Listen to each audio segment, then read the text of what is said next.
Afternoon. It's been another big week in the online retail space. Yep. Back by popular demand. Yeah, that's right. At least two people wanted it, you and me. So Yeah, that's right. That's right. here we are to dissect another week in e-commerce. Yeah, that's right. And I think there's been some big news this week. So in Sydney Morning Herald, an announcement that Audi and Amazon are well placed to. The headline is Amazon and Audi are well placed to pose a threat as spending slows. So, in particular, the one which caught my eye was the growth of Amazon, where Amazon grew 50% of all online retail growth in the last 12 months has actually been from Amazon, which that number I found absolutely staggering. And the number he quoted here was increase from 1.75 billion in 2021 to 2.63 billion dollars in online retail spend last year, which is just That is, a phenomenal amount. I had to ask you beforehand. I was like, is that Australia? 2.63 billion in online revenue in Australia. So does that put them as the biggest online business in Australia? I think it would be, like, by Would have to far. be. It would have to be. So isn't that funny? It says 5 years, time goes fast. But I remember I think it was in October, and they launched, and something happened, like they missed their launch date or something, and everyone was like, "Oh, Amazon launched," literally like 24 hours later, people were like, "Oh, no big deal." And what we got to remember is Bezos plays a long game. Didn't make any money for 10 years in the US, and in 5 years has a new business in Australia, basically making what was it, two point 63 six billion. three billion dollars. So Hmm. virtual hats off, or you've got an actual hat, but virtual Yeah. hats off to Amazon Australia. But I think you're right. They did play a long game. I remember they launched without too much fanfare. It was just like kind of we're here. Then they did a little bit of advertising, but they haven't really come out swinging. They've really just taken the time just to make sure that they have the whole experience right. And I think that's something which they definitely did right. That rather than trying to come in and dominate from day one, they've come in, made sure the logistics were right, make sure the product offering was right, and just kind of slowly grown this thing over the last few years. And I got to say, like, I pretty much shop on Amazon at least once a week. There's a parcel coming to me from Amazon just because of Ah, the experience. It's so man. reliable and fast. Yeah, like I was a late shop. Like I reckon about a year ago it started for me where I was like, "Oh, I'll give it a go."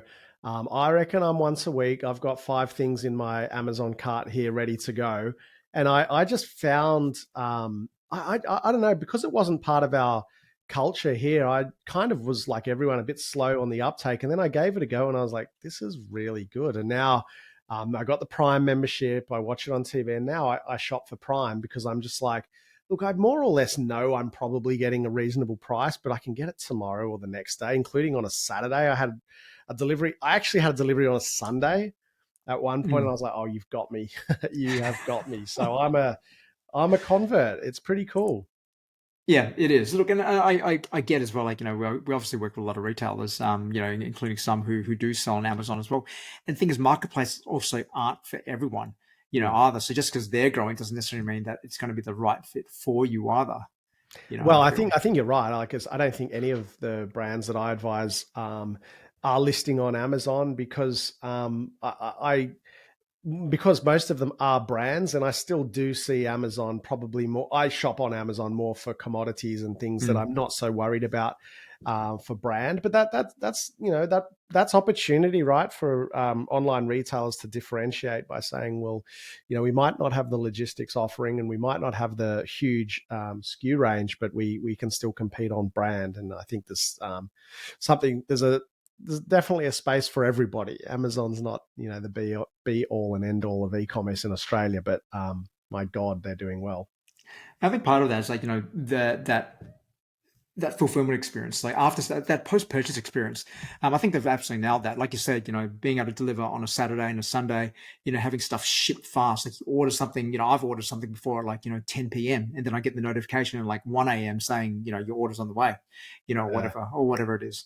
Yeah. So because of that, they've just set this expectation now, and in this society where we want things now, and we're just so impatient for things, they've kind of set the bar here, Mm. and forcing everyone to kind of catch up with that Amazon-like experience, to be able to have that instantaneous delivery, that next day delivery sort of thing. So we've got almost in this world, and going back to the SMH article, where the big guys are probably the only ones who can really do that as well. And similar thing was also recently happened as well in the in the on-demand delivery space as well, the grocery delivery space. Mm. With Milk Run, which was like the last of these on-demand delivery platforms which came up over COVID, the last one to finally go under. And that was absolutely no surprise, because the ones who can afford to actually do this and wear the overheads for this sort of experience are the big players. So you're probably going to see like the Woolies and Coleses continue to expand there as well. Yeah, good point. Like, I'm sure there's people watching this who'll be like, "Oh, yeah, but are they profitable?" And the answer is always definitely not. But that's part of the strategy. Like, it's okay. We're always talking about making a profit and whatever. Like, if you go into a market and you're planning not to, and you've got the cash runway, and that's just part of it, and you know when you're going to break even and make a profit, that's fine. But you're totally right. That milk run news sort of came through, and the writing was on the wall there. Um, for quite a while. It's like you do need a bit of cash in the bank to sustain this sort of burn, and you've got to see light at the end of the tunnel. And I'll be honest, I'm not sure how those on-demand grocers and so on actually do have any chance of ever making a profit, because I'm not really sure how their problems are solved at scale, knowing the cost of logistics in Australia. Yeah, particularly Australia, Australia, 100% right. And I think, in countries like the US and Europe, where there's much higher density, the cities are Yeah. are much smaller as well. It's easier to get around. There are a lot of economies of scale which you can achieve there. Mm. If you want to find out more about that, to anyone watching this, I actually did an interview with Dean Blake from Inside Retail, where we talked about this exact topic, and then also about the recent milk run collapse as well. Which kind of brings it to Audi as well. Like Audi was also surprised to see that they're tipped to grow. Yeah, Aldi is another one of those offshore businesses that came into Australia a good 20 years ago, maybe now, maybe 15 probably. Hmm. I mean, who doesn't love the Audi catalog on a Wednesday? Yeah, I mean, look, again, Sydney Morning Herald calls them a retail giant. And what did they grow by? They I'm just seeing have, the growth numbers here. I don't think they had any growth numbers in the article, but it's interesting because I've been hearing a lot about Audi, particularly launching their marketplace, mm, which I'll admit I don't know too much about. I'm not an Audi shopper, but I thought it was interesting that they're starting to make that conversation in the online retail space. mm. Yeah, exactly. And I think one point that Sydney Morning Herald does point out is that in these economic headwinds, consumers are looking for value. And I think Aldi have done 15 years of trying to prove that they're value. And it's funny, like in a recession, whatever we are in, I don't know what we're in, but in economic, We're in a uh, recession, but in everything but name. right? Yeah, okay. So, are we two consecutive quarters of? I don't think we are, No, we're not. but Okay, it we feels must like be we're in one. close. Yeah. So it's funny. Their sales are growing because they people perceive them as being a value brand. So they are, or a value business. So they're tipped to keep going. And it's interesting they talk about their white label stuff. And I think Aldi as a business whose buying I admire massively because they obviously do their groceries and so on, and they do their staples. But honestly, that Wednesday catalog, if I see something in there, and I always do, if I go to Aldi, I've missed it. It's gone. Like people line up for it. They create the hype. They get their buying on point. They sell out. They always sell out, and it just creates that hype and that demand. And I could only imagine the sales that they would have on those when those catalogs are released. And I just think that's actually really good old fashioned marketing, where it's like, they when they we were talking about it today, they nail a collection. So on page 3, it'll be like camping. And you can go to page 3, and if you've got a camping trip planned, you've got your tent, your sleeping bag, your, whatever, your lamp, your portable stove. And we were talking about this today with a client. It's sort of the importance of nailing a collection rather than doing dribs and drabs and like, oh, here's a new product launch. Here's a collection launch, and they Mm. just get it. Like and then the next week they'll do like home entertainment. It's like, oh, there's that karaoke machine I never knew I needed. But they do hype really well. They're not a boring supermarket. They do the hype game really, really well. And from a branding perspective, again, like, something which we always talk about is like, what are you going to be famous for? Aldi, yep, they could just be like any other greengrocer. They could just have your fresh fruit, veg, all the other products which you'd expect at a supermarket. But they kind of lean into these hero products and become famous for them. And they're buying them to sell out as well. Yeah, well, they're buying them to sell out, which creates demand and creates. I can imagine that open rates on those catalogs would be through the roof. But you're right. I think that's such a brilliant model. It's just it's a big box that's full of shelves, and the groceries are dumped there. They have minimal staff. I remember the unions hated them when they came in because they're like, "Oh, you've got no staff. You're running stores on 5 or 6 people when Coles had 100, or 60 plus." So and they had at that time, and they probably still do, like very few shelves. They're putting pallets of stock on the ground, but then they've built out their liquor range as well, and now I think they're known for their alcohol range as well. They're ranging really good Australian alcohol. So I think they're just an example of a business that's continued to evolve. And they just do it so well. So, well done to Aldi. So we've got, Amazon basically doubling sales, and Aldi just going on an absolute run at the moment. Yeah, the store's opening up everywhere. There's at least 3 Aldis opening up within like 2 or 3 Ks of me.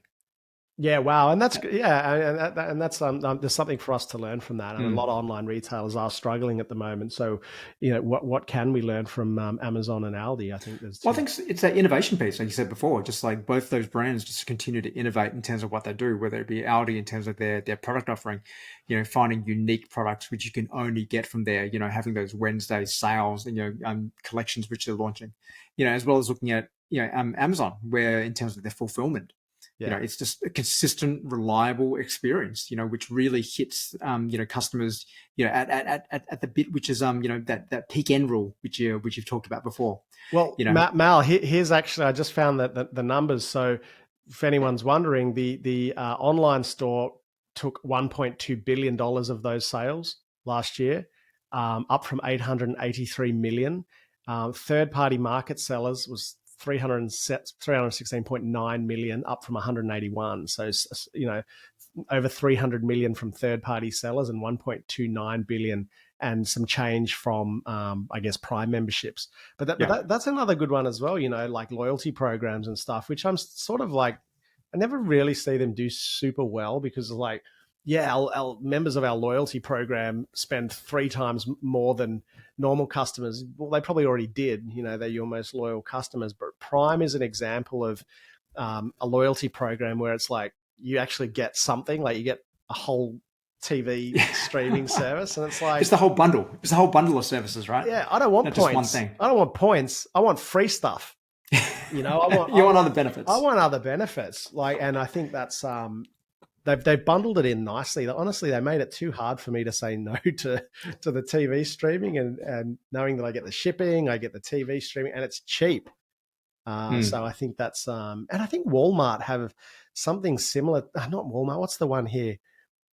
Costco. Oh, Costco. Yeah. Well, no, Costco don't have any online though. I think but they've just got the just the stores. Yeah, but isn't it? They're doing so well, but it's a brand where you're actually asked to pay a membership fee. Yeah, exactly. Yeah. It's a club. It's a club. You've got to pay for the right to go in, and people do it. And so I think it's just about value is perceived in so many other ways. And I think that ties into loyalty programs. And I don't know, I'm yet to find the right loyalty program for a retailer, really. Well, I think that's a topic for another day. It is, Mal. It is. It's probably time to wrap it up in this week's 15. We've got to think of a name for it. We do. And we should probably put it somewhere other than LinkedIn. We'll do LinkedIn as well, but maybe like YouTube or something like that. We'll figure it out. Instagram. All right. Suggest names to us, please, people. Cool. Thanks, guys. Talk to you later.